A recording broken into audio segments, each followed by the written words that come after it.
Um.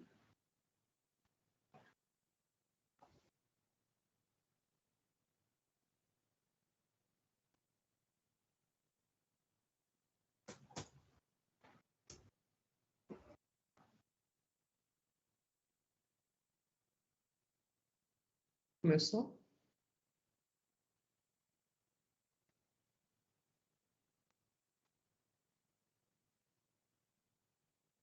Bom dia. Cumprimento a todos, todas e todes. Convido a curtirem e a seguirem o canal DPU Oficial para acompanharem os eventos patrocinados pela instituição. Meu nome é Eliana Dani, sou defensora pública federal e membro do Grupo de Trabalho Mulheres, da Defensoria Pública da União.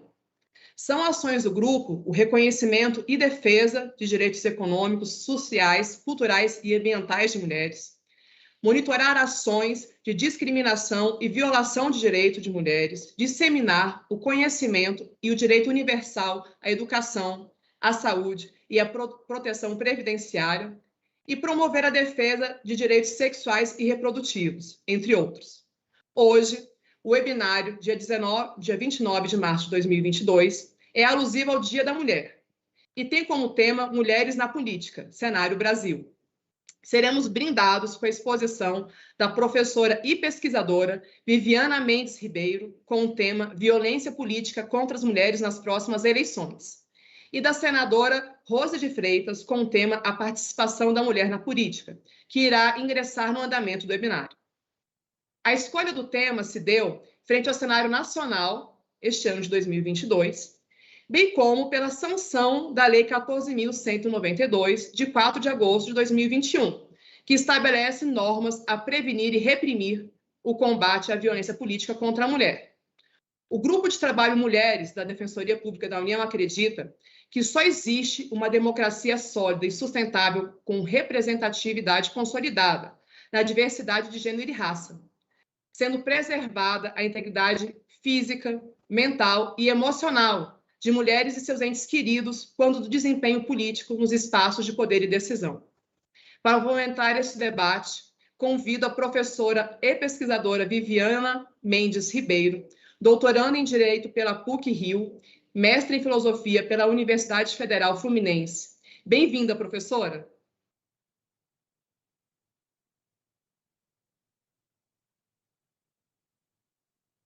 Olá, bom dia a todas.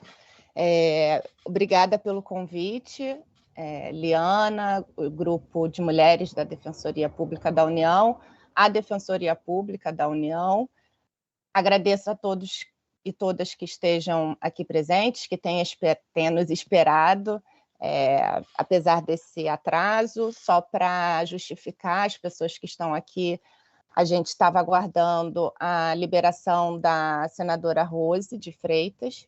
Ela está lá no Planalto, no Senado, está se liberando de um compromisso, e eu sugeri à organização que a gente tentasse aguardar ao máximo a entrada dela, até porque o objetivo é a gente fazer um debate, e eu também gostaria de ouvi-la, e também gostaria que ela estivesse aqui presente para a gente trocar de acordo com o que eu planejei apresentar para vocês a partir desse tema, a partir dessa proposta organizada pelo GT Mulheres da Defensoria Pública da União.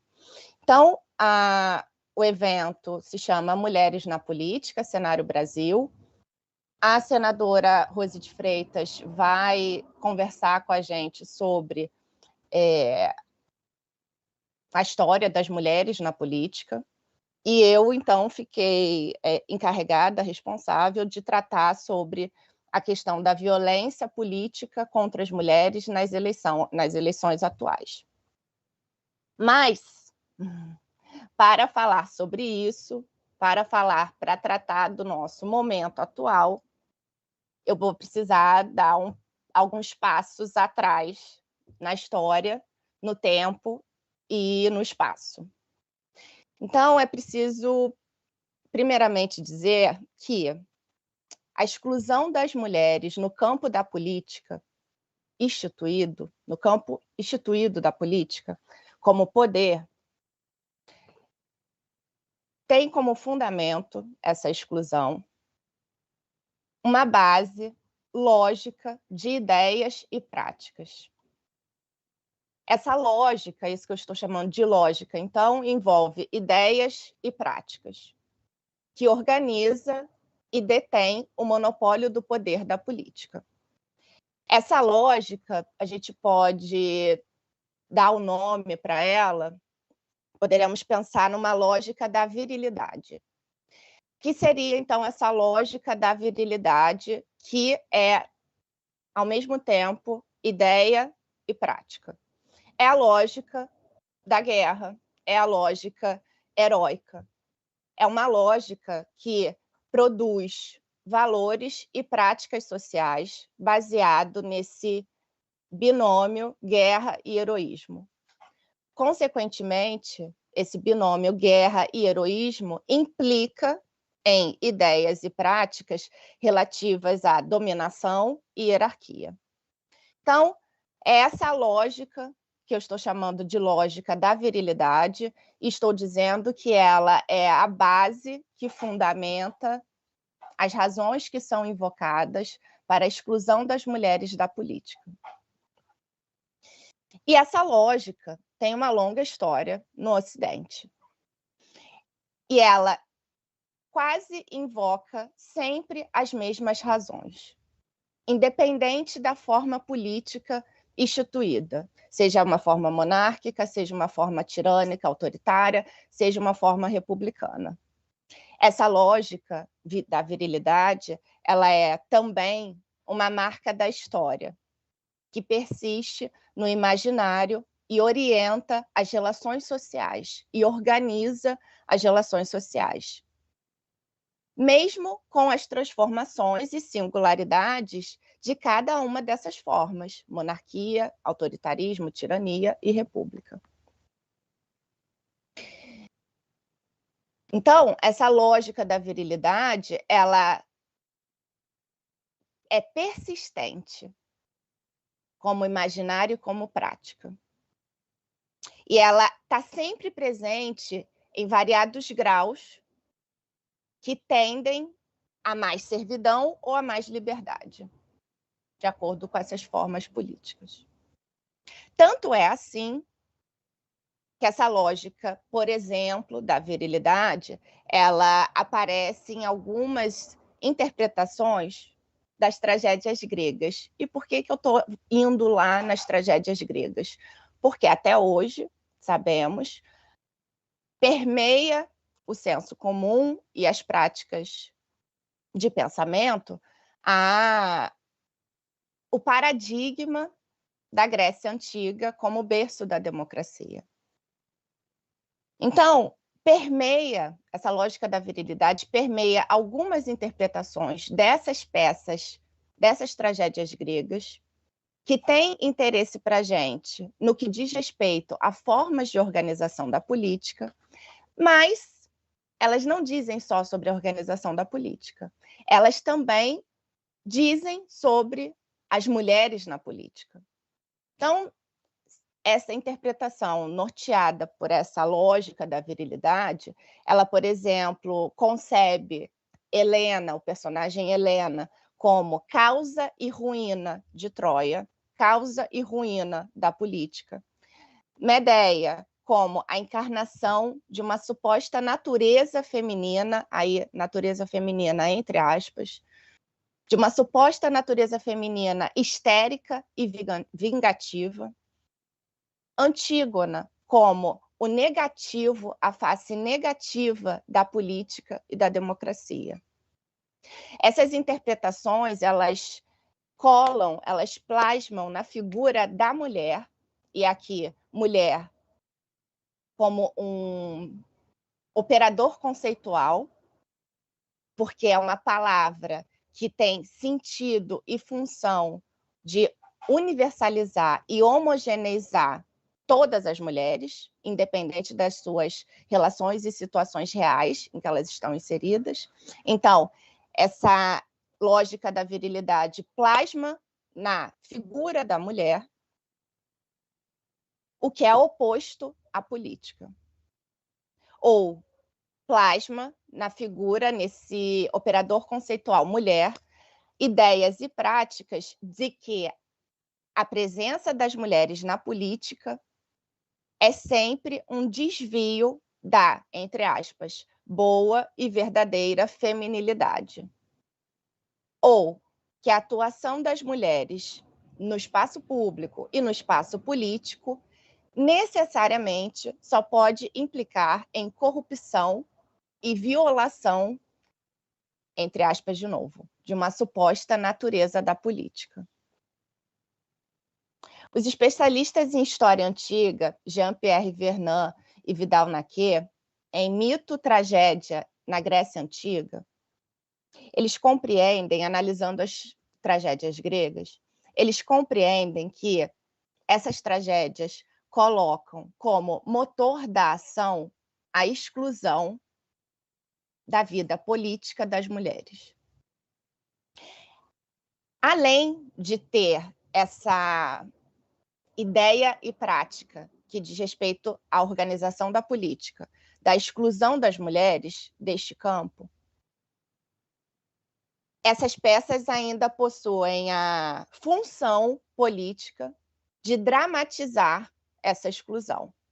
Se a gente lembrar que o teatro grego era o modo de relação, um dos modos de relação profundamente popular, que dizia sobre a relação entre os ocupantes das instituições e do povo, a gente consegue aumentar as nossas formas de percepção do que significa esse discurso que exclui as mulheres da vida pública e da política no meio social e naquelas relações políticas, sociais e econômicas, com a incidência e a envergadura que esses discursos tinham por meio das tragédias e das peças encenadas. Então, dizem os especialistas, Vidal-Naquet e Jean-Pierre Vernant. Clistemenestra, por exemplo, na peça Orestes, é uma mulher que aconselha o homem sábio. E essa mulher rouba, usurpa tanto o poder político quanto a soberania familiar. O seu crime, o crime de Clistemenestra, é o assassinato do marido. E o coro da tragédia, normalmente o coro tem a função de expressar o senso comum da população, diz sobre o que pode fazer uma mulher que participa da política. E o que ela pode fazer dentro dessa história, dentro dessa tragédia, é cometer crimes e assassinatos. Então, Clistemenestra encarna o assassinato da mulher na política. A mulher que assassina o pai, o filho, o marido. Em suma, a mulher que atenta contra o patriarcado. A lógica de organização de hierarquia e poder que é desenvolvida em relações na forma do patriarcado.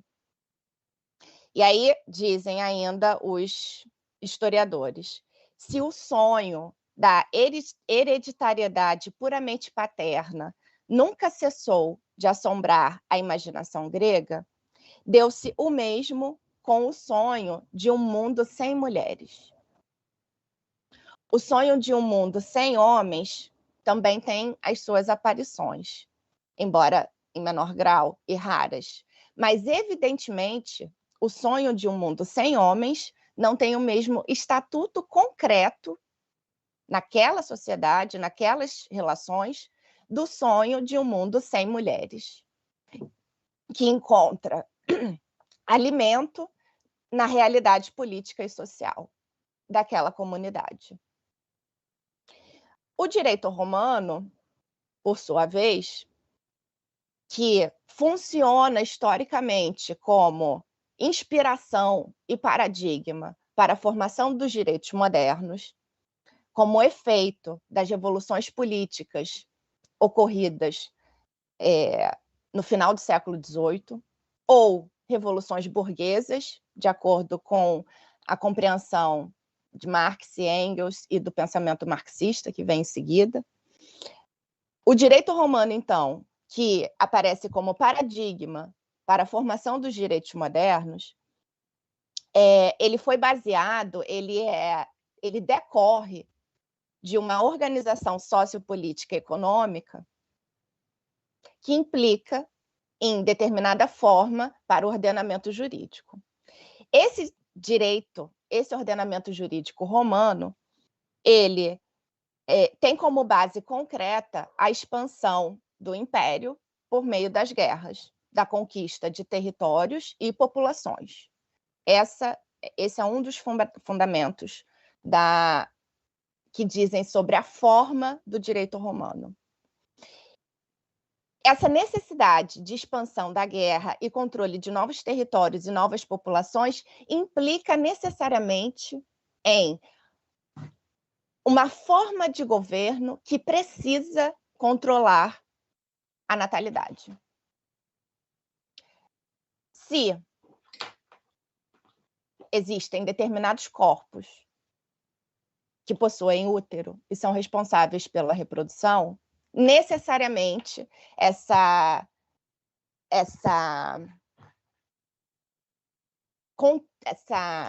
obrigatoriedade que vem de uma forma de organização da política vai implicar no controle de corpos que possuem útero e que possam reproduzir. Aliado a isso, a esse fator concreto que diz respeito à relação política, econômica e social, temos a expansão dos modos, costumes, hábitos e valores engendrados pelo cristianismo.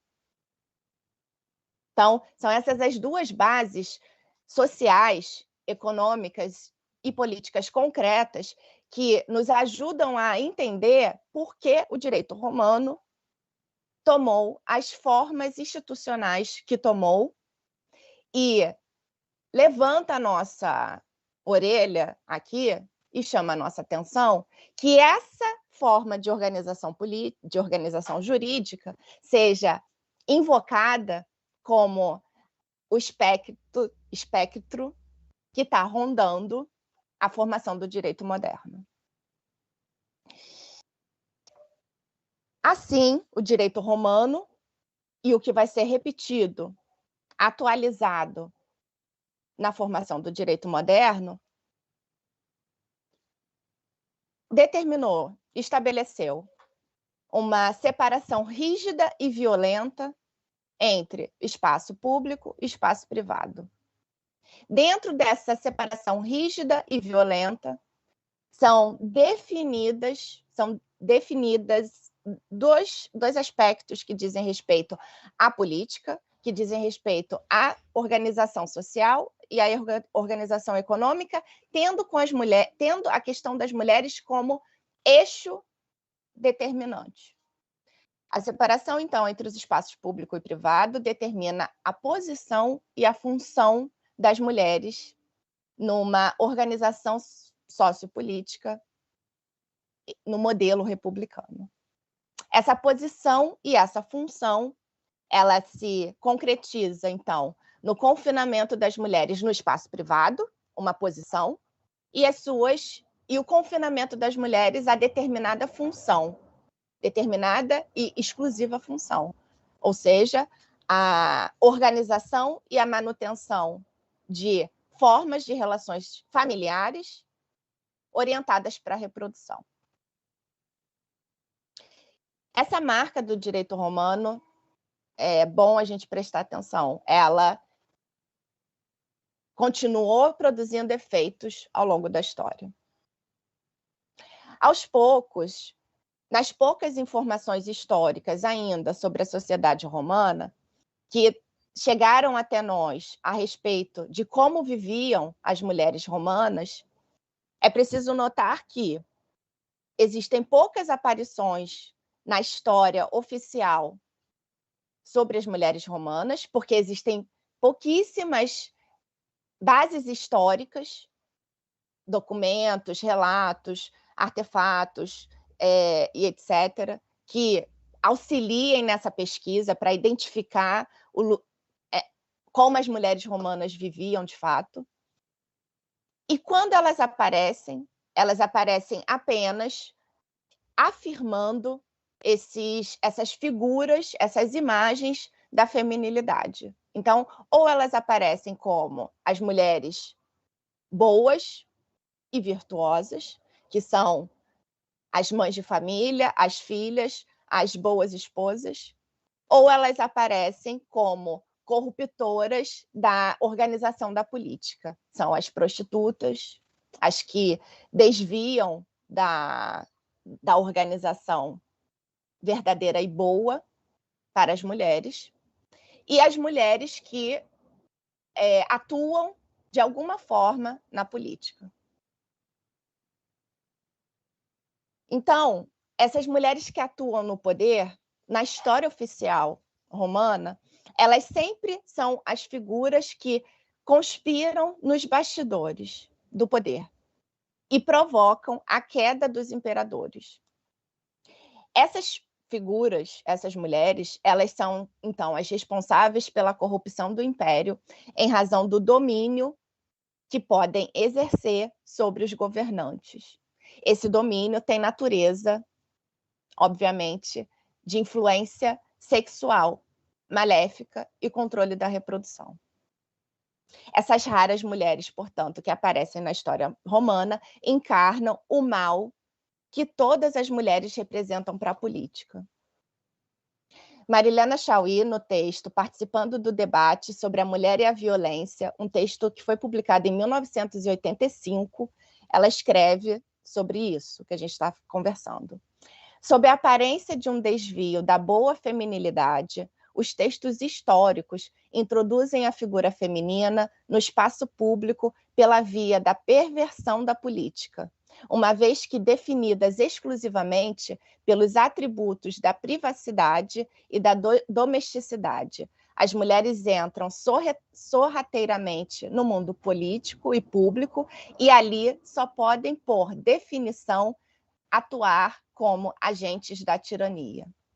Em suma, toda essa história diz que a suposta natureza feminina seria incompatível com uma suposta natureza do mundo público e político. Na era moderna, a Inquisição Europeia, com seus discursos e práticas perpetrados por meio da perseguição, tortura e morte contra mulheres, reuniu e atualizou toda essa tradição imagética, imaginária e relacional concreta do passado e marcou as relações sociais que estão sendo engendradas por aqueles processos históricos que vão instaurar a ordem do capitalismo. Então, esses processos históricos que instauram a ordem social capitalista, eles são necessariamente relacionados entre si, a saber, a organização e o controle do capital e do trabalho, a exclusão violenta das mulheres do espaço público e político, confinadas a uma posição, o espaço privado, e a uma função, a função reprodutiva, e os processos de colonização, exploração e expropriação, realizado nas Américas. Invoco as Américas, ou melhor, chego finalmente nas Américas, porque aqui, neste território, está o legado profundo das relações sociais fundados numa base necessariamente autoritária, tendo o racismo e a misoginia funcionando como operadores sociais que determinam a manutenção dessa ordem e desses lugares e dessas hierarquias sociais, tal como pensou Lélia Gonzalez. Professora? Oi. Já estou terminando. Tá ótimo, porque a senadora deu a suspensão na comissão e vai ter que voltar daqui a pouco. Tá bem. Obrigada. Tá bem. Já passei quanto tempo? Só para saber. A gente já fechou 20 minutinhos. Na verdade, estamos em 16 minutos. Então tá ótimo. Bem, então, se para falar da violência política contra as mulheres nas eleições do Brasil é preciso voltar no tempo, nas origens dos processos que remetem ao século XIII, pelo menos, não vou nem incluir aqui a história da Grécia e de Roma, e ampliar o espaço envolvendo a relação entre a Europa e as Américas, é porque todo esse processo histórico diz respeito à nossa formação social brasileira. E é com essa formação social brasileira marcada por esses operadores do patriarcalismo e do racismo, por esses operadores de violência, é com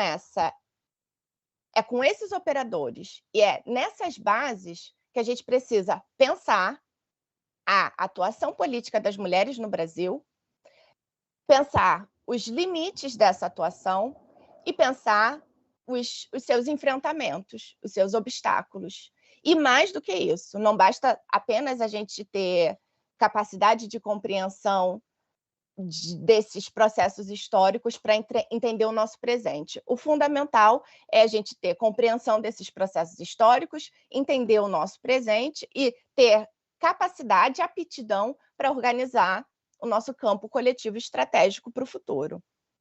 Então, já encaminhando para o final, depois, se for o caso, a gente até pode continuar, o que eu queria marcar é que nós temos no Brasil uma situação de aumento da participação política das mulheres, inegável aumento, que propiciado por uma série de formas legislativas e relações sociais que sustentam essas formas legislativas que dizem respeito à possibilidade das mulheres atuarem no campo da política. Então, nós temos a lei de cotas eleitorais, a lei que determina a delimitação de vagas de ocupação das mulheres nos partidos políticos. Essas leis, elas só podem funcionar se elas forem acompanhadas, se elas tiverem a sustentação dos movimentos sociais políticos ativos para garantir que essas leis sejam não só decididas, votadas, mas também mantidas e aplicadas.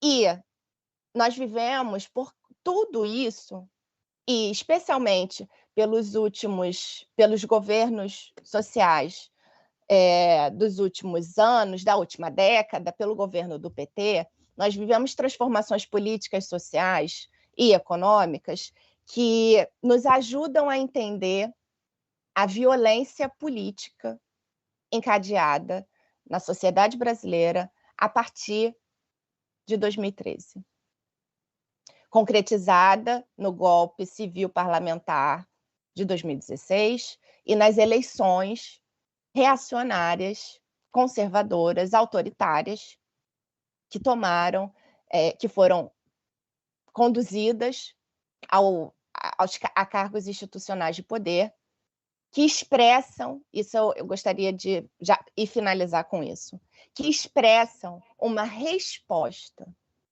que expressam uma reação a pequeniníssimas mudanças sociais que estavam em curso, nessa estruturação que desequilibrava, desorganizava, incomodava e prejudicava essa organização social autoritária que é patriarcalista e racista, misógina e racista e necessariamente violenta.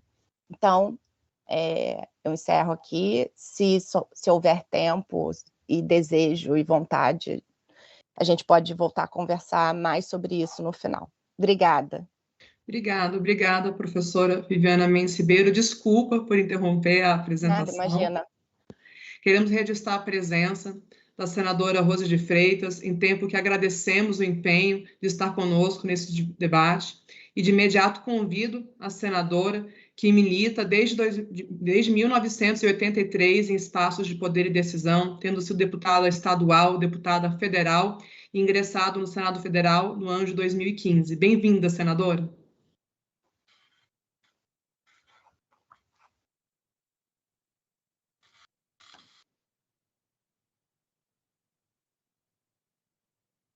Doutora Liana, a senadora voltou a presidir a comissão. Acho que se você quiser seguir o debate. Então tá. Obrigada, Thiago. A senadora estava paralelamente presidindo uma comissão. Já temos o horário das 11 horas. Viviana, você poderia complementar o debate? Você havia trazido... Posso. Bem, então, voltando nessa linha argumentativa que nós viemos juntas até aqui, sobre voltar nesse tempo histórico e espacial para entender sobre a formação autoritária da sociedade brasileira. Esse é o campo que a gente precisa atuar. Esse é a nossa realidade de atuação concreta. Então, e essa formação autoritária brasileira, ela é constituída não apenas pelas práticas e ideias exploratórias, patriarcalistas, bélicas, por uma formação social brasileira, por um tipo de formação social em que a criação de instituições ela passa por inúmeros obstáculos, justamente por conta dessa forma de relação estabelecida. Então, a gente está falando de um meio social, de um campo, de um tipo de sociedade em que o estabelecimento da República, o estabelecimento de instituições republicanas, tem também a sua história singular de precariedade. A gente está falando sobre, então, uma sociedade organizada nessas bases do escravismo e do patriarcalismo. Essas bases determinaram uma forma de relação entre homens e mulheres, uma forma de relação entre mulheres entre si, no que diz respeito a uma pequeníssima porcentagem. Vou só parar um pouquinho. Liana, caso ela chegue, você pode me interromper, que eu paro imediatamente. Uhum. A gente está, então, falando sobre essas formas do patriarcalismo e do racismo.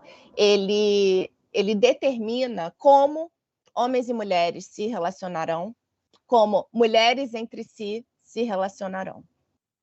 Ele distribui, ou, melhor dizendo, não existe uma distribuição, na verdade, verdadeira.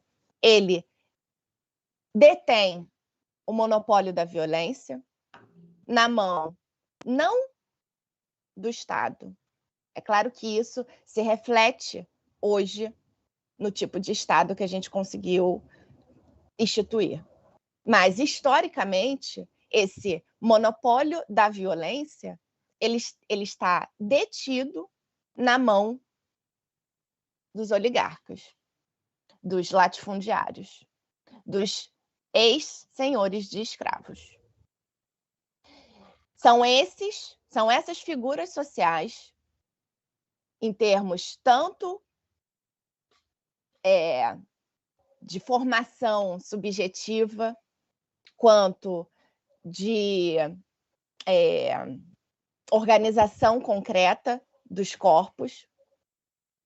São essas figuras que são os patriarcalistas hereditários e são os patriarcalistas proprietários de escravos. Então, no Brasil, se existe alguma dúvida ou debate institucional, teórico, acadêmico, a respeito das relações entre capitalismo racismo e misoginia, me parece que o caso da formação social brasileira é exemplar e expressivo do argumento de que a organização social capitalista é constituída necessariamente não apenas pela exploração do trabalho, pela exploração de uma classe por outra, mas também integrante desse processo, em relação com este processo, nós temos o patriarcalismo e o racismo, operando incessantemente. Esses três processos em relação recíproca e imanentes. Então, aqueles herdeiros hereditários, herdeiros hereditários é um pleonasmo que funciona aqui para reforçar mesmo essa ideia de transmissão e detenção de monopólio. Diz respeito à terra, que até hoje a gente não conseguiu dividir, que ao longo da nossa Constituição legislativa está no coração, é um dos assuntos, é uma das questões que está no coração dos debates e das disputas jurídicas, a reforma agrária, a disputa pela terra, o escravismo e a misoginia. A ordem, vejam, como esses três grandes processos, porque eles se desdobram em implicações decorrentes, que é a forma como tratamos, como a sociedade brasileira trata a população LGBTQIA+, por exemplo. É um desdobramento, a gente pode compreender como um desdobramento desses três grandes processos. A detenção da terra, a detenção da propriedade, a detenção pelo ethos da misoginia de corpos entendidos como corpos femininos e o racismo como norma da relação norma da relação que permeia todo o grupo populacional brasileiro. Porque, inclusive para o Brasil, é incabível a gente falar que o racismo é uma ordem de relação que permeia a relação entre brancos e pretos. Isso é muito reducionista e isso se aplica, é bastante aplicável, por exemplo, em sociedades como a norte-americana. O processo escravista teve lá naquele território as suas singularidades que diziam respeito especialmente à possibilidade de relacional reprodutiva entre população branca e população negra em condição de escravizada. No Brasil, a regra não é tão clara. Ou seja, no Brasil, a regra, a população está dividida em múltiplas cores que têm origem no estupro de mulheres negras escravizadas, numa relação compulsória de domínio, hierarquia e mando e violência como forma da relação entre proprietários de escravizados e mulheres pretas escravizadas. Então, isso que se chama miscigenação, na verdade, tem o nome de estupro. Essa forma de relação baseada na violência, ela, então, produziu um tipo de sociedade brasileira com indivíduos em que a gente não pode determinar essas fronteiras de quem é branco e quem é preto. Isso para pensar no aspecto da cor da pele.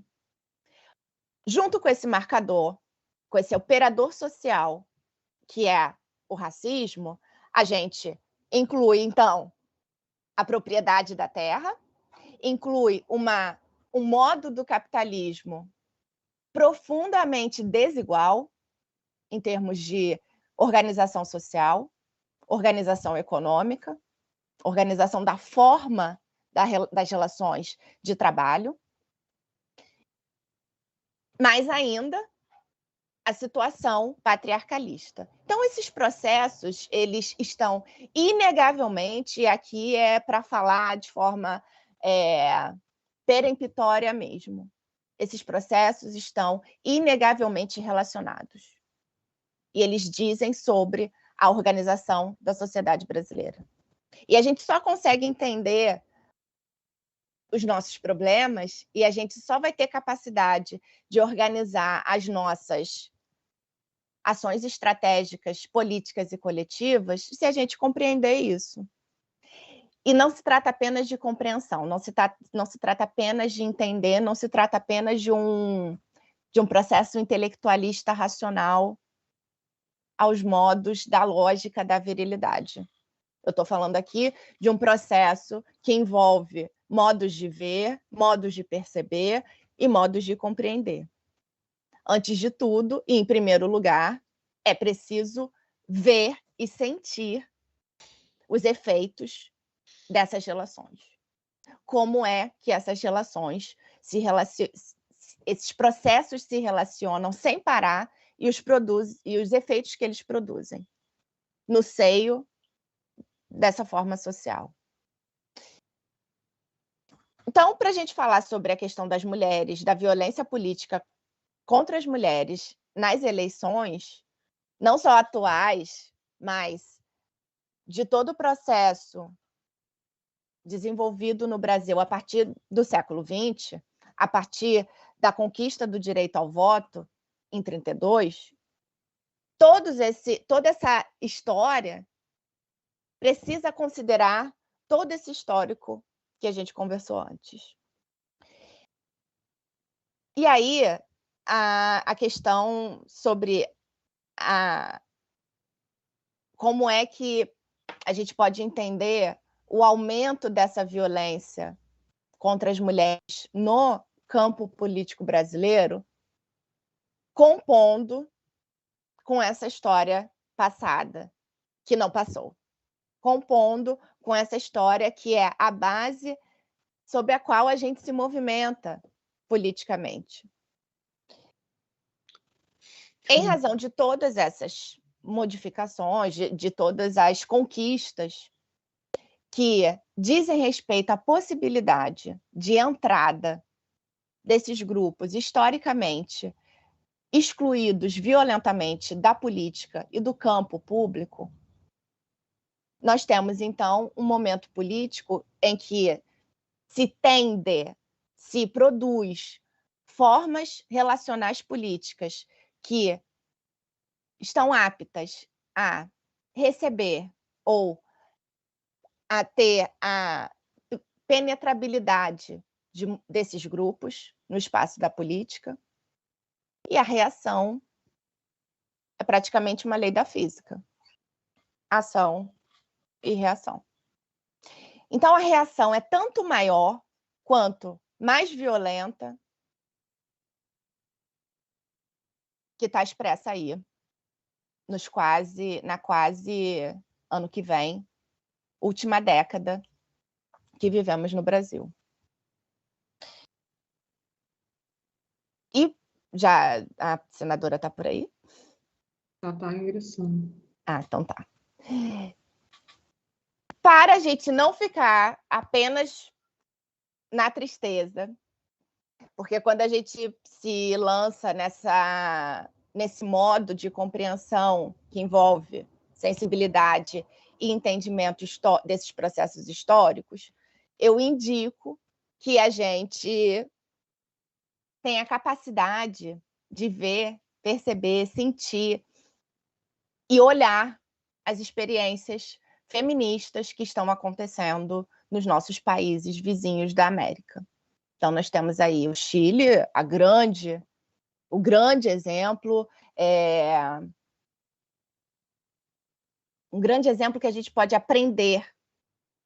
Não estou dizendo que a experiência do Chile ela pode ser simplesmente adotada em bloco, pega um bloco e joga no Brasil. Não, isso não funciona. O que eu estou dizendo é que a experiência política do Chile, da Argentina, da Colômbia, para citar apenas 3 países com passado que compartilha conosco a forma do passado colonial exploratório, a gente pode olhar para essas experiências e, se a gente quiser trazer aqui para a nossa conversa o pensamento da Lélia Gonzalez, pensar em um modo que vai além da nacionalidade brasileira, mas pensar em um modo feminista, que é necessariamente afro-latino-americano, a gente tem muito a aprender com essas experiências. Professora Viviana, muito obrigada por toda essa apresentação riquíssima, que veio abordar não só a violência política em questão de gênero, mas também em questão de raça, né? Foi realmente uma abordagem que contextualizou de uma forma significativa não só a parte histórica, mas também a parte futura e os desafios que a gente tem aí para refletir e agir. Gente, queremos agradecer veementemente a presença da senadora Rose de Freitas, que está se empenhando de forma significativa para estar conosco, presente nesse debate. E já convido de imediato, senadora, a estar aqui, né, nos brindando, compartilhando junto ao debate. Bem-vinda, senadora. O áudio...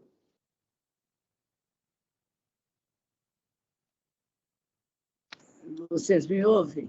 Sim, perfeito, senadora. Desculpa, eu estou presidindo a Comissão de Orçamento e encerramento do orçamento, e é uma matéria complexa, se você não presta atenção, daqui a pouco entra uma nova emenda, entra destaque, altera todo o contexto dos PLs que estão em votação. Eu quero agradecer, sabe que a luta das mulheres, né, na política também é diuturna, é incansável. As mulheres, eu gostaria de convidá-las todas a vir para o parlamento, porque o parlamento precisa muito da voz feminina, precisa muito da atuação, para evitar que muitos absurdos sejam cometidos na lei ou ao revés dela. Eu participo aqui dessa comissão, que é a principal comissão da Casa, presido.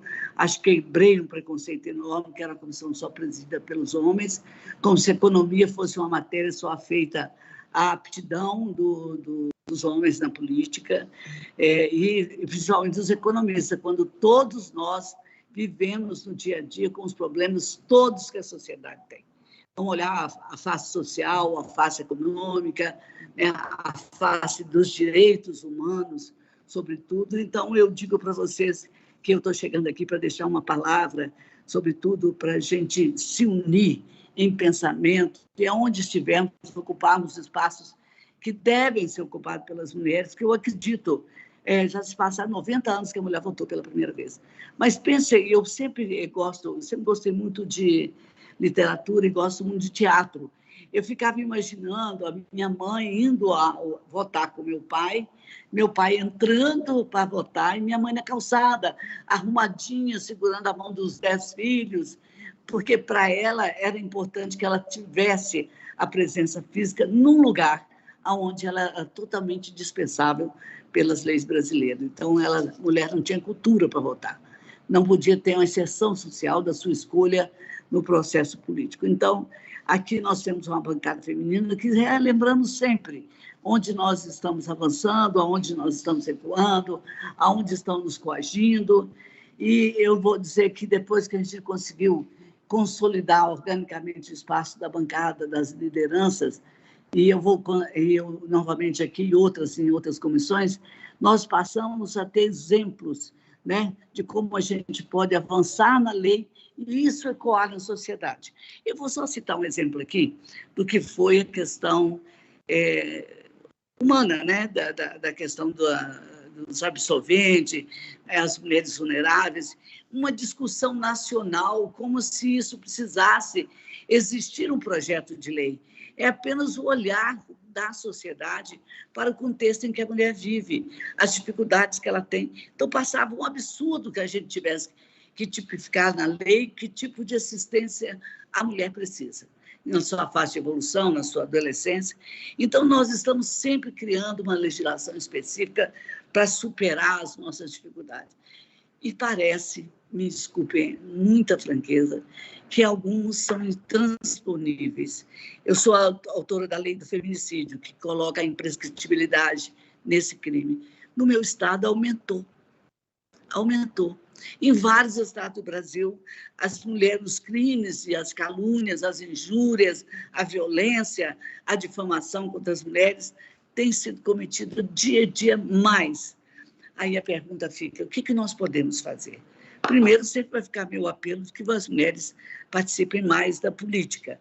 Nós temos, e eu sou autora de muitos projetos de lei, mas perguntem para mim se eu sinto que esses projetos todos têm uma ressonância tão forte que mobiliza a consciência coletiva da sociedade, incluindo o homem nesse papel, para que a gente possa conseguir avançar, né? Às vezes eu sinto que não. Adoro ver as instâncias de decisão das classes profissionais que são hoje tomadas pelas mulheres, porque elas estão sentando no lugar de dizer, espera aí, nós temos uma pauta para falar, mas quero falar de mulher também. Né? Hoje você olha na televisão, não tem apelo comercial que não tenha uma mulher incluída naquele contexto.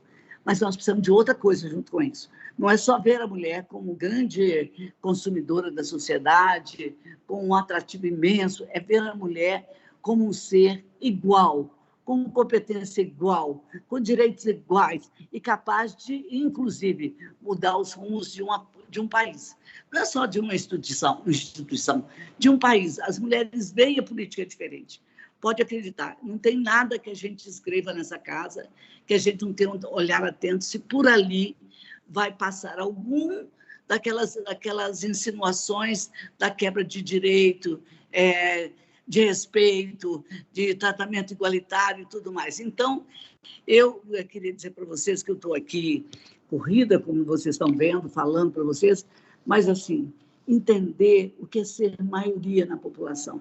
Nós não precisamos gritar, nem pregar isso em lugar nenhum. É só lembrar que a maioria pode mais do que está querendo ter hoje. A maioria pode ter metade do Congresso Nacional. A maioria pode presidir empresas. A maioria pode comandar processos de mudança nesse país tão cheio de discriminação. Então, a verdade é que nós já tivemos uma mulher presidente da República, mas se você olhar a nossa proporcionalidade nos outros estados, nessa federação, nós vamos ver como é ínfimo a nossa parcela de poder.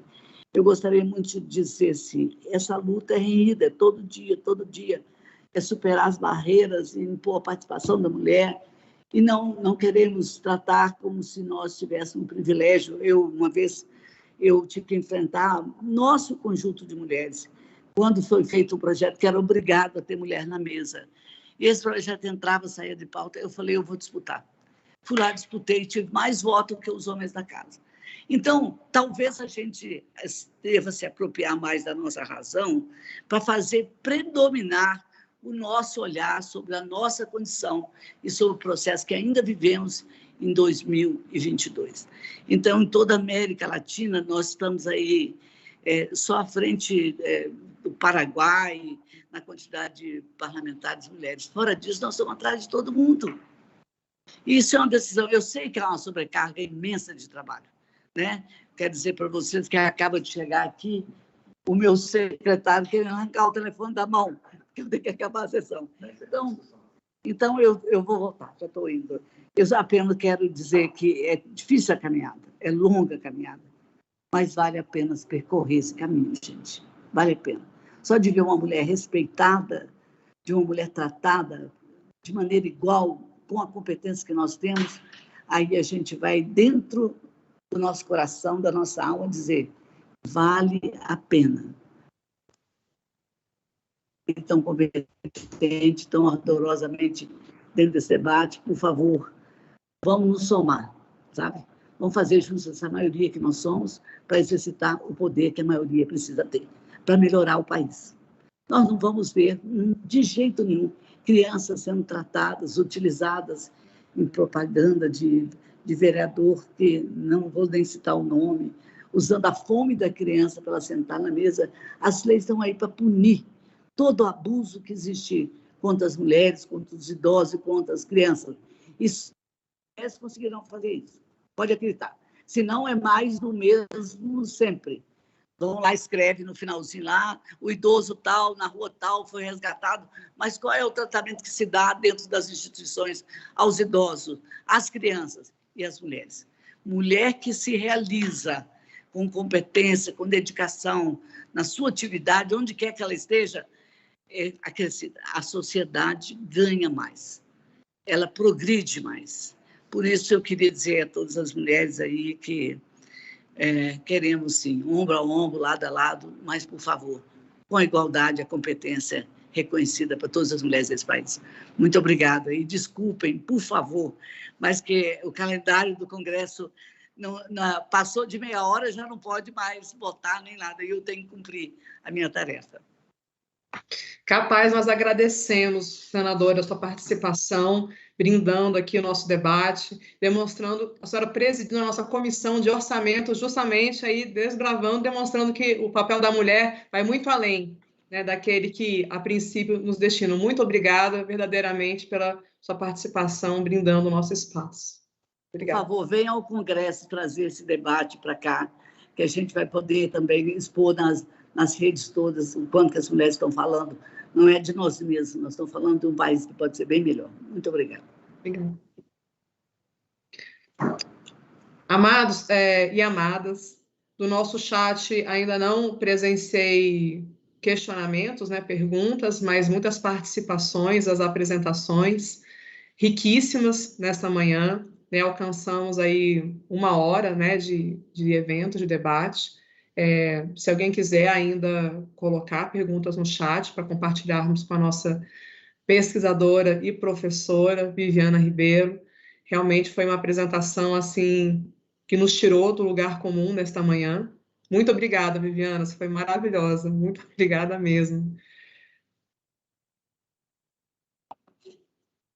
Seu microfone está desligado. Olha só. Obrigada a vocês pela organização, pelo convite. Pegando aqui o gancho da Rose, se deixar, a gente organiza o movimento e vai lá para o Senado. Aqui, organiza só quem está aqui, já faz barulho. As mulheres fazem barulho. E eu acho que é muito gostoso que, assim, a gente se permite também sair de uma formalidade, né, e colocar mesmo a mão na massa e nos abraçarmos, sairmos, né, de lugares meramente protocolares para realmente falar daquilo que a gente vive, né? E isso é maravilhoso, maravilhoso. Então, nós vamos encaminhando, né, para o nosso final. Se não tiver nenhuma pergunta, interação, comentário, não sei, digam aí. Na verdade, ponderaram que vão fazer a pergunta.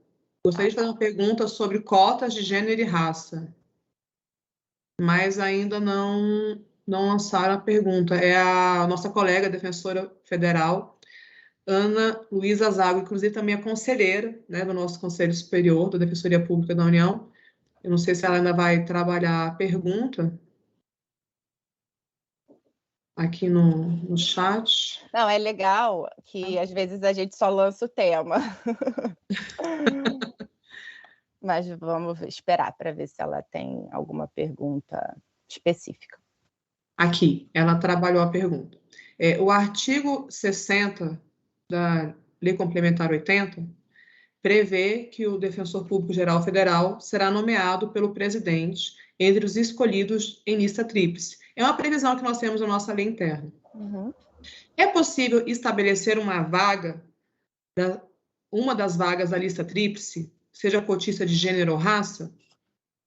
Você acredita que nessa perspectiva de inclusão seria possível estabelecer? Bem, para que eu possa pensar junto com vocês sobre isso, eu necessariamente preciso estender, alargar esse problema singular que trata sobre a organização dos órgãos públicos, especialmente sobre a organização da Defensoria Pública da União, para a gente pensar numa forma mais ampliada que diga respeito a um modo de relação política, ao modo de relação política, social e econômica, que necessariamente tem efeitos na forma jurídica institucional. Então, a gente vai ter que falar um pouquinho, vou falar, prometo que eu vou ser o máximo sintética possível para a gente começar esse debate a respeito das cotas. Bom, as cotas, seja cota de participação das mulheres na política, nos partidos políticos, nas instituições, em todas as instituições, seja nas universidades, e esse tema lançado de cota é um tema de fundamental importância para a gente debater mesmo e discutir mesmo.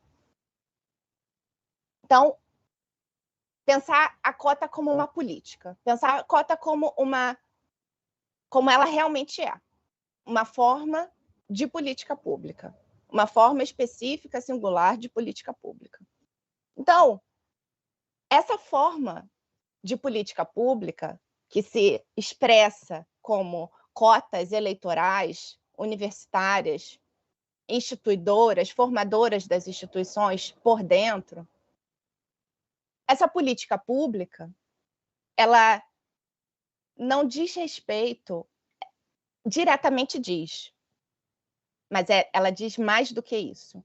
Diretamente, ela diz respeito a todo esse processo histórico que se expressa nas práticas e ideias do patriarcalismo, misoginia e racismo.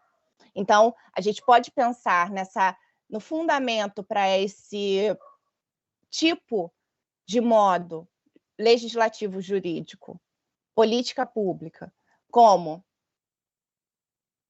uma reparação histórica a esses processos que não são processos aleatórios, não são processos contingentes, são formas de organizar as relações sociopolíticas e econômicas de modo a que estes grupos não tenham acesso à política e ao espaço público.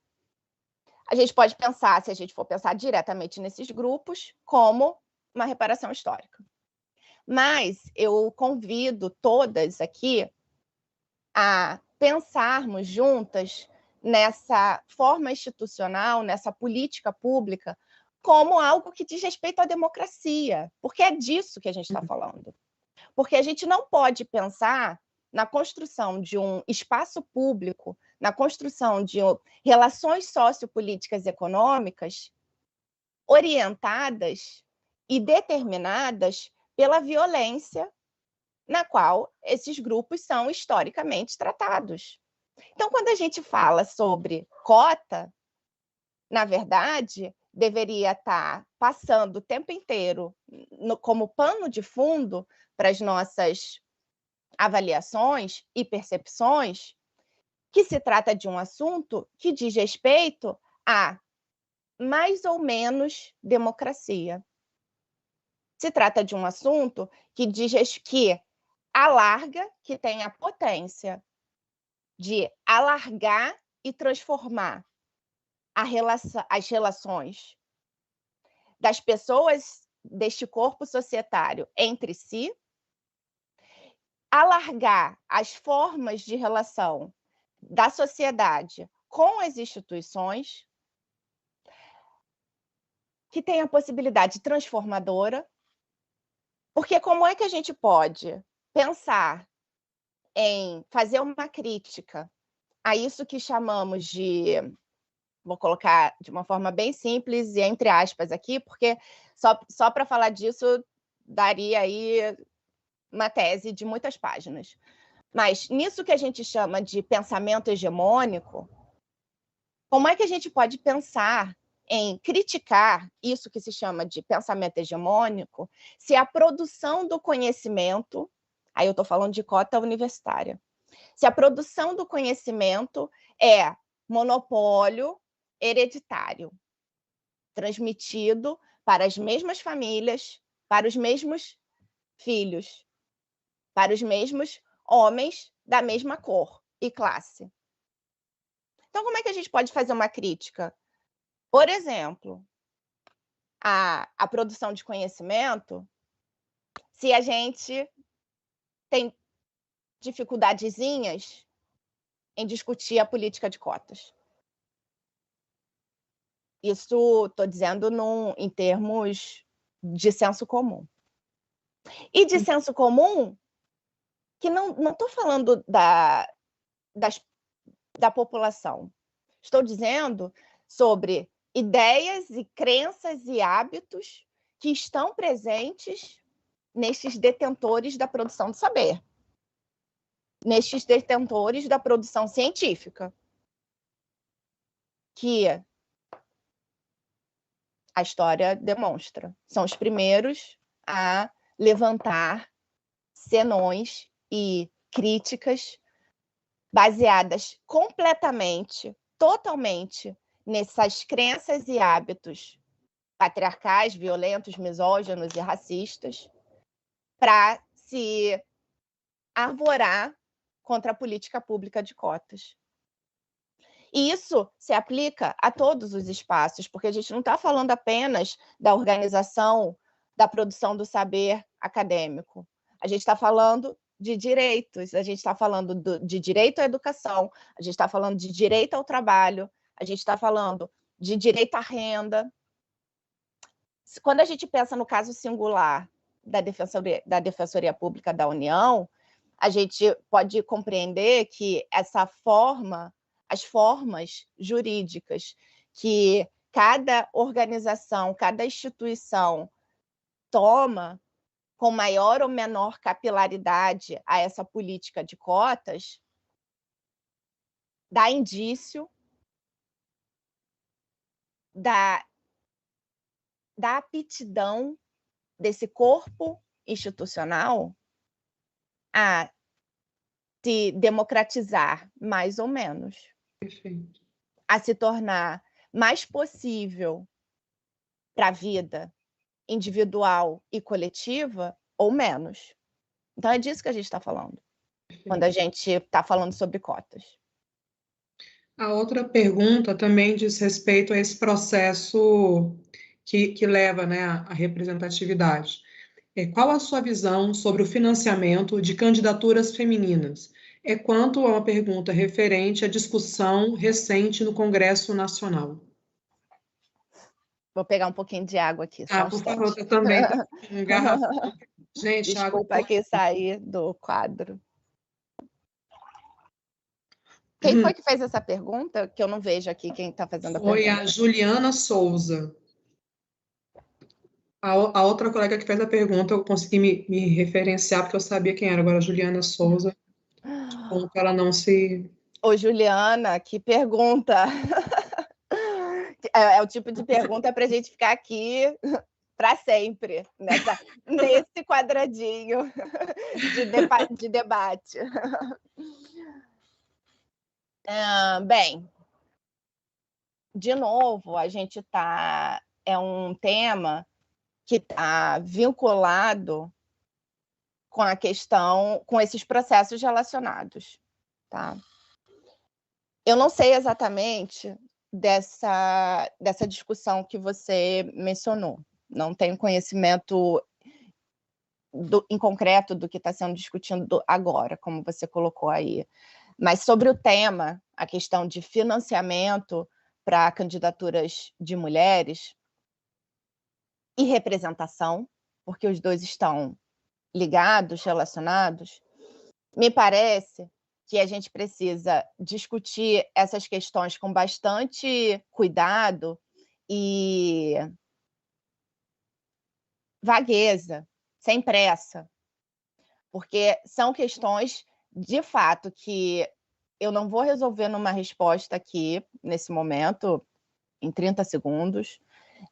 Eu acho E por isso que a sua pergunta é excelente, porque ela nos joga para o futuro, ela nos joga para continuar pensando e debatendo e conversando sobre isso. Mas o que a gente pode, me parece importante a gente pensar sobre financiamento, vamos colocar outros nomes aqui, capitalismo, quem são os donos do dinheiro, quem são os grupos societários que podem financiar, que estão dispostos a financiar. E aí a gente precisa perguntar pelo quem e pelo quê. O que, então, nessa relação entre poder econômico que transborda em poder político e poder social, que transborda e que se expressa em poder patriarcalista e racista e escravista, a gente precisa se perguntar sobre esses elementos. Quem pode financiar e o que eles têm interesse em financiar? Sim. Primeiras perguntas que eu acho que a gente precisa incluir nesse debate. Junto com isso, junto com essa relação necessária entre o poder político, econômico e social, tem o debate da representatividade, tem o debate das cotas, isso que a gente acabou de falar, que diz respeito a alargar ou não a aptidão de determinado corpo social para a efetivação da democracia e da vida. E aí a gente começa a pensar o seguinte: simplesmente, e essa é uma pergunta sobre a representação, que ela é constante no trabalho que eu desenvolvo como professora e como pesquisadora. E não só no ambiente da sala de aula, mas no ambiente das relações políticas externas à sala de aula, porque a relação que acontece dentro da sala de aula é relação política também, necessariamente. Então, essa pergunta sobre a representatividade, que está relacionada com a questão das cotas, como é que o capitalismo resolve essa demanda dos grupos que estão de fora, dos grupos historicamente excluídos? O capitalismo, a organização mundial, esse sistema mundo econômico que é a organização capitalista. Como é que essas demandas desses grupos, colocadas por esses grupos, elas forçam os limites dessa organização política que é o capitalismo, essa relação socioeconômica que é o capitalismo. E aí, essa organização socioeconômica que é o capitalismo, ela absorve essas demandas, essas lutas, essas formas da luta social, de maneira a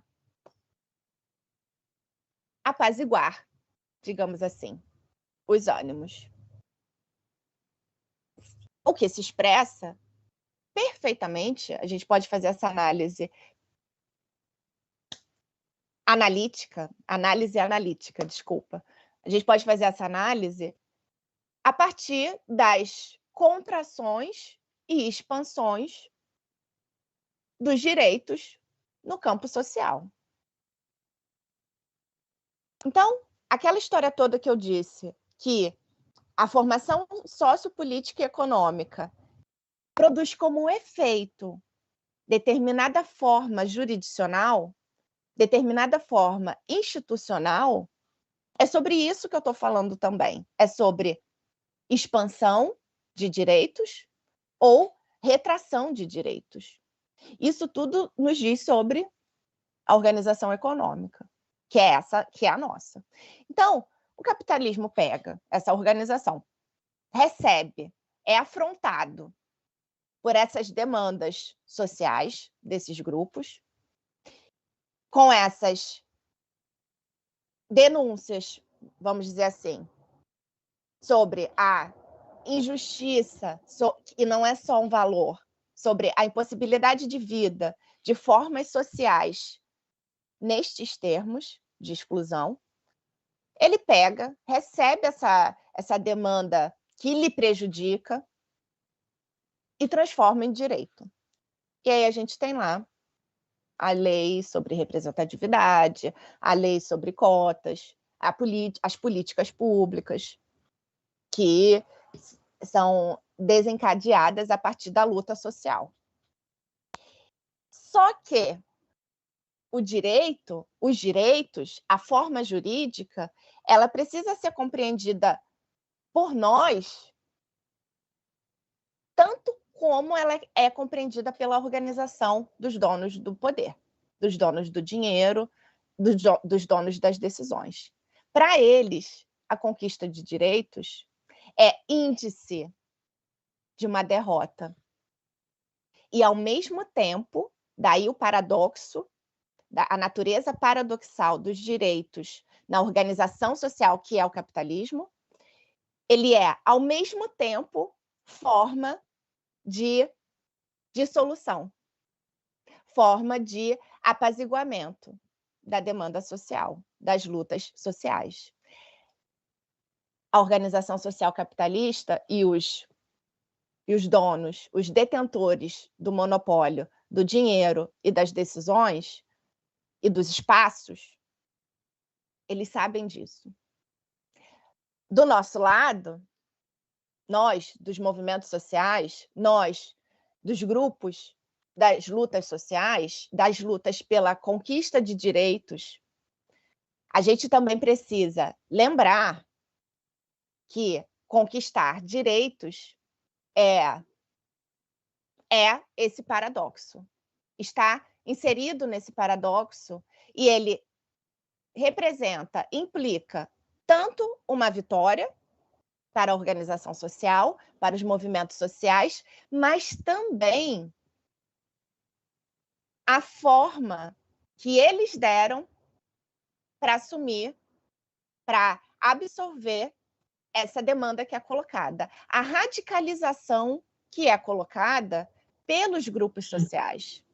Então, os direitos, eles sempre amenizam, sempre diminuem essa potência radicalizadora que vem das demandas das lutas sociais.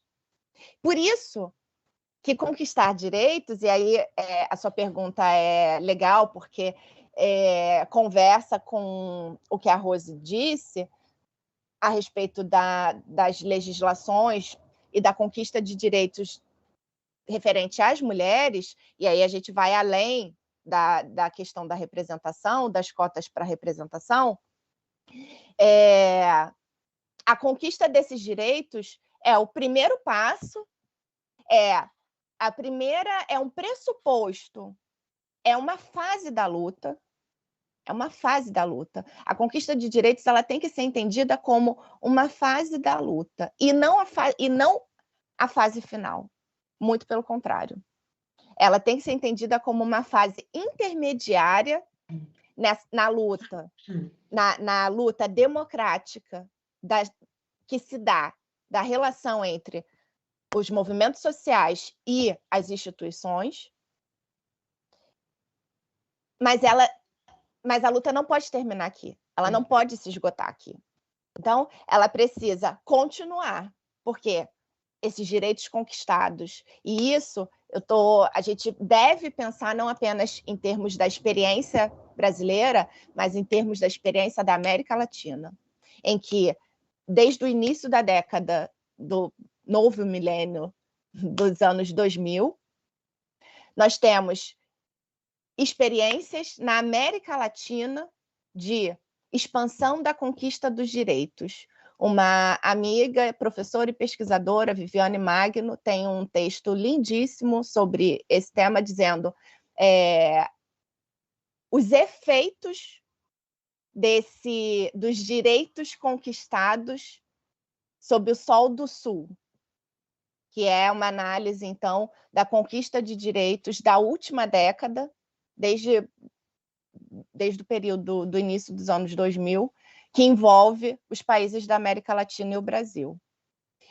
Então, a conquista desses direitos, ela, se alguém quiser, depois eu passo referência do texto e a gente compartilha na rede, compartilha de alguma forma para vocês lerem o texto da Viviane Magno.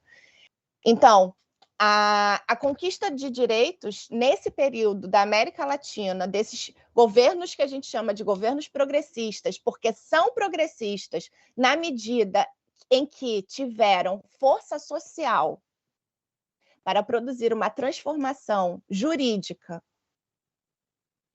que recebe as demandas do corpo social, dos movimentos sociais, essa conquista ela é apenas um passo da luta e ela não pode parar.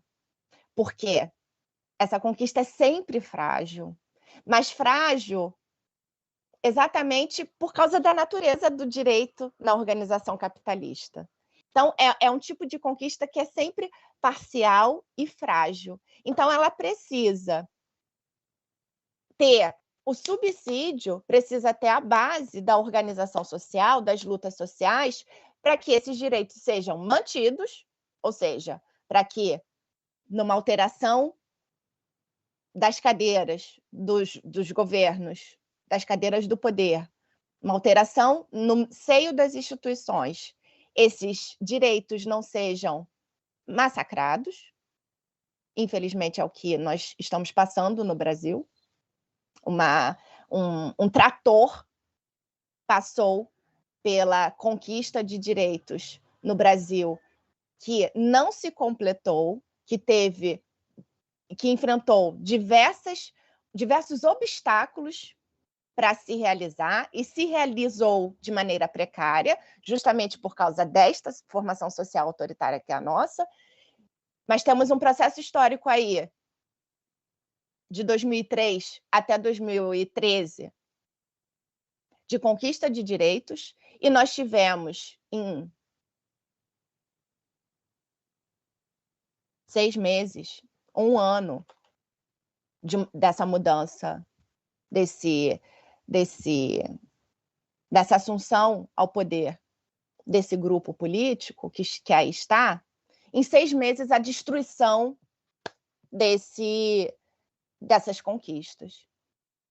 Essa destruição, ela precisa ser entendida, vista, sentida como índice da fragilidade dos direitos, da fragilidade, da natureza frágil e parcial dos direitos,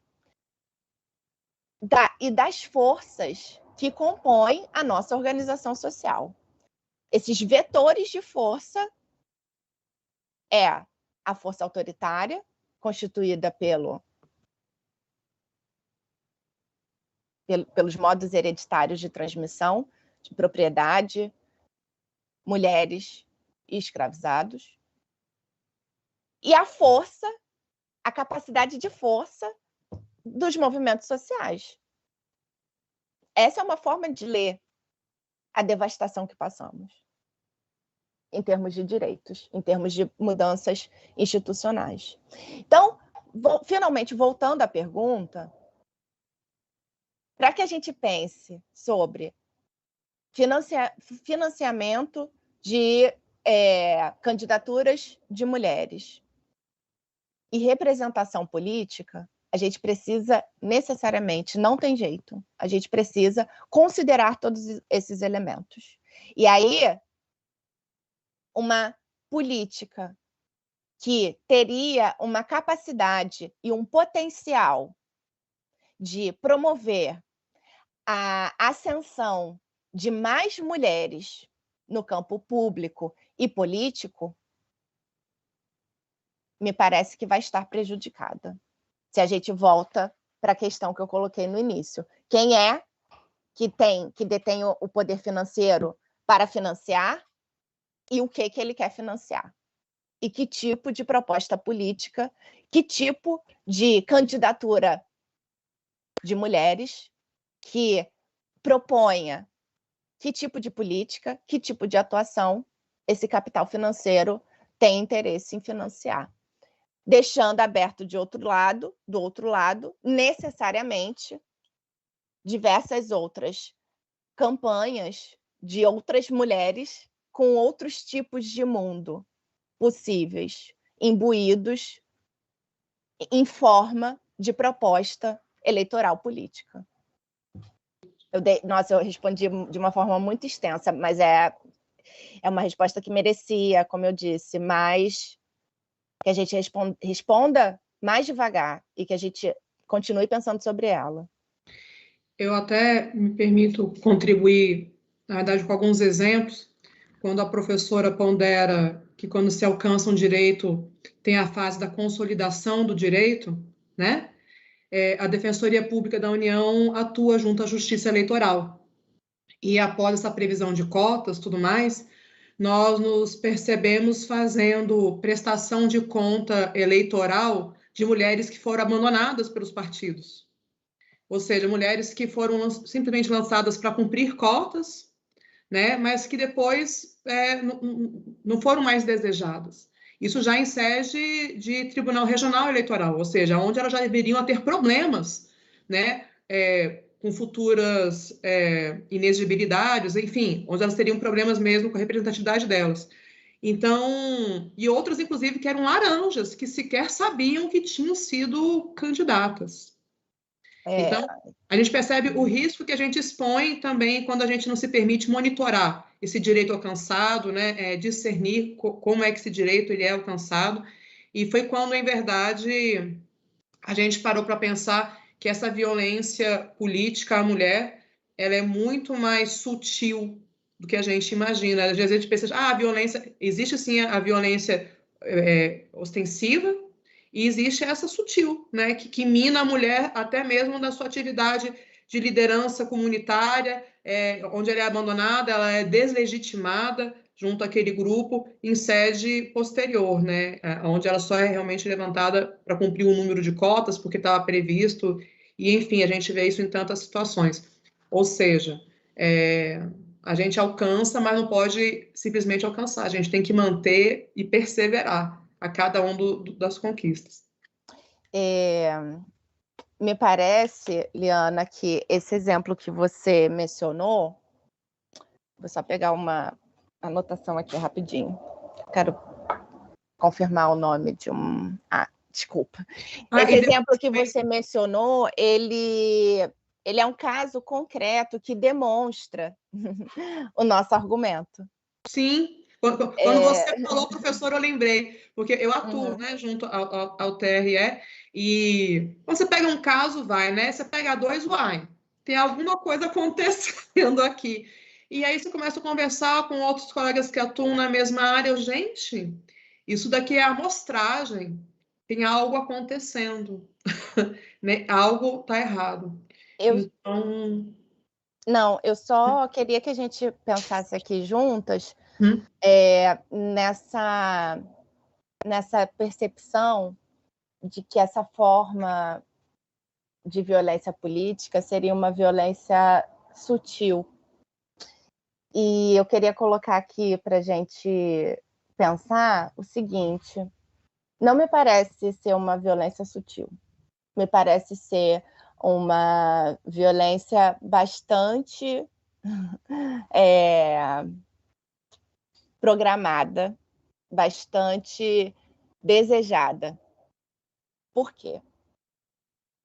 Semana passada aconteceu na PUC-Rio um seminário que reuniu professores e militantes de algumas organizações da Maré. E nessa mesa, os palestrantes trataram muito exaustivamente exatamente sobre a participação da população, a organização social política da luta, concretizada nessas organizações que foram criadas na Maré. E aí eles colocaram vários elementos que são bastante importantes para o nosso debate aqui. Falaram sobre, por exemplo, como é que a gente institui políticas que possibilitam a duração dessas organizações. e outras questões relacionadas à condição das mulheres negras, pobres e faveladas nessas organizações, a condição da população trans nessas organizações, e a condição da população negra, pobre e favelada nessas organizações. E a forma política dessas organizações. E aí um dos palestrantes que integra a ocupação Menino Benjamin Filho, na Maré, que é uma ocupação organizada exclusivamente por mulheres, coordenada por mulheres, ele falou, o Roberto César Silva de Azevedo. Ele tem também vários vídeos e textos que circulam no YouTube, na internet, fácil de achar colocando o nome dele. Ele disse, bom, eu sou funcionário dessa ocupação que é organizada e comandada por mulheres. Todos somos, todos os homens que trabalham na ocupação Menino Benjamin Filho são orientados por mulheres. E o que é uma constante, e aí ele alargou, só dei essa informação a mais para vocês saberem, visualizarem sobre quem eu estou falando. Ele alargou naquela discussão para pensar sobre a duração dessas organizações sociais o tema do esgotamento da militância, o tema do esgotamento da ação política. Por quê? São organizações políticas de movimentos sociais que atuam nas formas mais precárias possíveis. Você citou aí o exemplo das candidaturas de mulheres que foram abandonadas pelo caminho, e eu me lembrei imediatamente desse exemplo, justamente porque tem relação com isso que você colocou, esse esgotamento dos sujeitos e sujeitas, esse esgotamento das pessoas que integram a militância política. Exatamente. Por quê? Todos os dias, se a gente for pensar, você colocou aí uma chave para a gente pensar num determinado lugar, que não é o lugar dessas organizações. É ou não é? Pode ser. O lugar dessa organização da militância diária, da militância originada nas favelas, por essas agentes políticas constituidoras, mas o problema é o mesmo e o problema se repete, que é o esgotamento da política. Então, para estes movimentos sociais, de acordo com o que os palestrantes apresentaram, que estão na Maré, que compõem essas organizações sociais da Maré, a luta ela é diária e ela não dá descanso. Então, é uma mobilização contínua, sem as mulheres saberem se os filhos vão ser mortos ou não, se vai chegar em casa e os filhos vão estar vivos ou não, os homens da família, seja pai, primo, tio, marido, ou o que for, vai estar vivo ou não. Se elas vão chegar em casa e vai ter a luz, o fornecimento de luz, gás e água funcionando ou não. Se elas vão ficar doentes e elas vão ter atendimento ou não. Então, a forma da organização social política no Brasil, nessa organização social que é a nossa, ela conduz ao esgotamento praticamente físico das forças de quem está na militância. E por isso que ela se comunica com o caso das mulheres que são abandonadas nas campanhas eleitorais e se comunica com isso que você percebeu como violência sutil. E é por isso que eu estou dizendo, não é sutil. Não é sutil.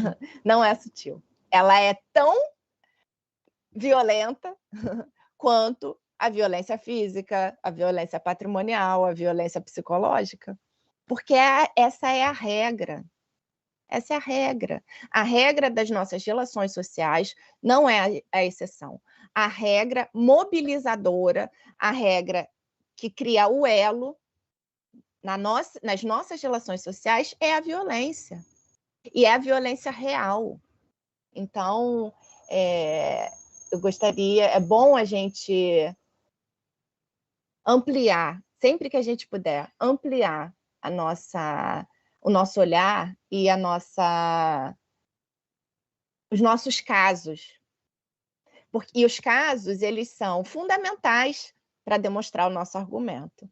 Porque senão a gente fica falando e o poder do conhecimento instituído, eu até converso, eu até brinco com as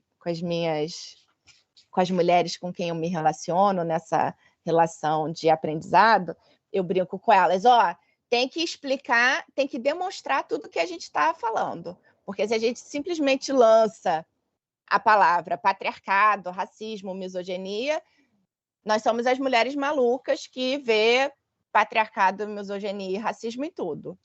Então, os casos sociais, e a gente tem vários, eles funcionam e eles têm operação fundamental na nossa argumentação, porque eles demonstram o que a gente está dizendo.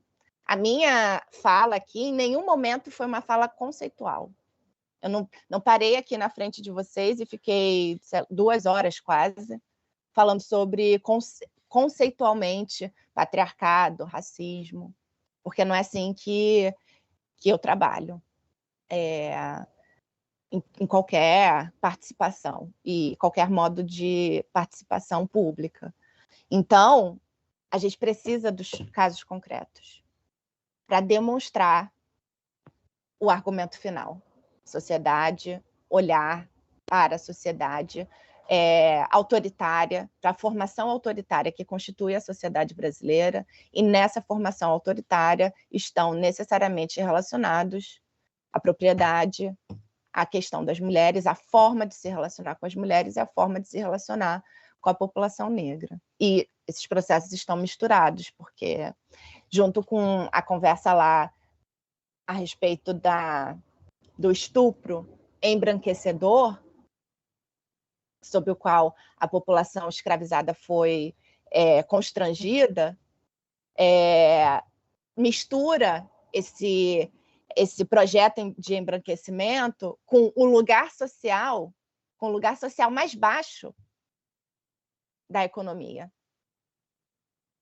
Então, é isso que a Lélia Gonzalez diz. O racismo no Brasil e o mito da democracia racial, ele funciona como operador que mascara essas violências e mantém os grupos nos seus lugares.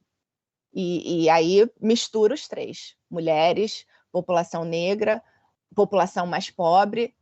Daí a coincidência disso que se chama, em termos conceituais, da feminilização e enegrecimento da pobreza, que é também exemplar nessa sociedade que é a brasileira. Gente, nós tivemos aí essa manhã de riquíssimos debates, né? O nosso tema, a participação da mulher na política, abrangeu a questão da diversidade racial, que realmente não tem como colocar de fora, né? Quando a gente fala de mulher, a gente tem que falar de mulher e raça. Professora Viviana, muito obrigada. Obrigada. Valeu muito a pena, em especial, essa parte final. O grupo de trabalho Mulheres adentrou também no Observatório de Violência Política contra a Mulher nessas eleições 2022. Então, já vamos trocar figurinhas para estarmos juntas este ano, fazendo o levantamento. Como a professora bem ponderou, a gente precisa fazer esse levantamento de fato do que ocorre, para não ficar apenas com discursos teóricos. Nós temos, de fato, situações de violência, muito mais do que meramente teoria. Nós temos uma população, né, que precisa ter o direito consolidado e atendido. E eu quero fazer nosso caminhamento final, né, o Grupo de Trabalho Mulheres agradece a iniciativa do webinário, a participação da mulher na política, em especial a Secretaria de Articulação Institucional, na pessoa da secretária de Ações Estratégicas, a doutora Roberta Pires Alvim. Agradecemos às expositoras, né, senadora Rose, nossa professora Viviana, e a todos e todas que acompanharam o nosso evento durante esta manhã, né, nossos guerreiros 21 participantes que estão até agora, mas durante o dia nós tivemos muitas pessoas, com certeza essa exposição vai estar disponível no YouTube, no canal DPU Oficial. A professora até ponderou um trabalho, um texto da Viviane Magno, querendo compartilhar, nós colocamos aqui disponível no nosso canal também, para os participantes terem acesso. Ótimo. Obrigada mais uma vez, uma boa manhã, né, uma boa terça-feira para todos nós. Obrigada. Obrigada.